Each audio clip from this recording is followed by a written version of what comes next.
தமிழ்நாட்டுக்கு உள்ளதான் பெண்களுக்கு பாதுகாப்பு இல்லை அப்படின்னு பார்த்தோம்னா, ஆகாய விமானத்துல பறக்கிற ஃப்ளைட்ல கூட பெண்களுக்கு பாதுகாப்பு இல்லை.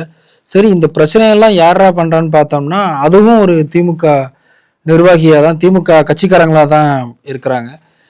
திருவள்ளூரை சேர்ந்த ஒரு கவுன்சிலர். அந்த கவுன்சிலர் வந்து சென்னையில இருந்து டெல்லிக்கு விமானத்துல போகும்போது, அங்க வேலை பார்த்துட்டு இருக்கக்கூடிய விமான பணிப்பெண் முதல்ல தகாத வார்த்தைகளா பேசி, அதுக்கு பிறகு வெளியே பகிர்ந்து கொள்ள முடியாத அளவிற்கு ஆபாசமான வார்த்தைகள்ல பாலியல் தொந்தரவுக்கு, பாலியல் வன்கொடுமைக்கு உள்ளாக்கி இருக்கிறாங்க.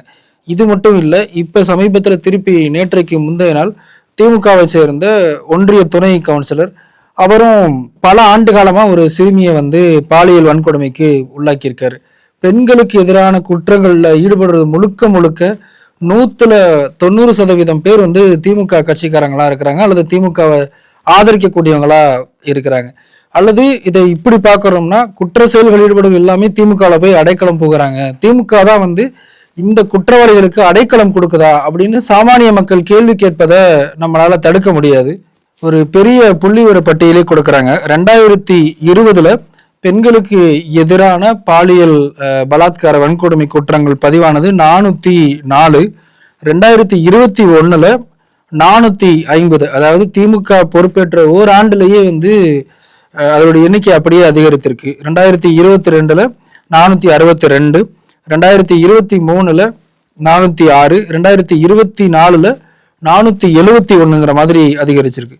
ஒட்டுமொத்தமா அதாவது பெண்களுக்கு எதிரான வரதட்சணை கொடுமைகள், இந்த பிரச்சனைகள், அது மட்டும் இல்லாம கணவனால், குடும்பத்தினரால், சொந்த குடும்பத்தினரால் பெண்களுக்கு எதிராக நடக்கக்கூடிய குற்றங்கள், பிறகு பொது இடங்கள்ல, பேருந்துகள்ல, தொடர் வண்டிகள்ல, இந்த மாதிரி விமானங்கள்ல, இந்த மாதிரியான இடங்கள்ல பெண்களுக்கு எதிராக நடக்கக்கூடிய குற்றங்கள், இப்படி எல்லாத்தையுமே சேர்த்து ஒரு பெரிய பட்டியல் எடுத்தோம்னா 2020 பதிவான மொத்த வழக்குகள் வெறுமனே 2025. ஆனா 2024 ஆண்டினுடைய புள்ளிவிவர பட்டியலை எடுத்தோம்னா அது 3233 அப்படிங்கிற அளவிற்கு உயர்ந்திருக்கு. ஆனா இந்த திராவிட மாடல் ஆட்சி தான் வெல்லும் பெண்கள், வெல்லும் தமிழ் பெண்கள் இப்படிலாம் மாநாடு நடத்துறாங்க. ஒரு அப்பாவா நான் அவங்களை கேட்டுக்கிறேன், ஒரு அப்பாவா நான் ஒரு ஆட்சி செய்யறேன் அப்படின்லாம் சொல்றாங்க. முதல்ல இங்க இருக்கக்கூடிய பெண்களுக்கு, வயது முதிர்ந்த பெண்களுக்கு, சிறு பிள்ளைகளுக்கு, சிறுமிகளுக்கு நீங்க பாதுகாப்பு கொடுங்க. அந்த பாதுகாப்பை தான் மக்கள் எதிர்பார்க்கிறாங்க. நிச்சயமா அது நீங்க இனிமேலும் தரப்போறது கிடையாது.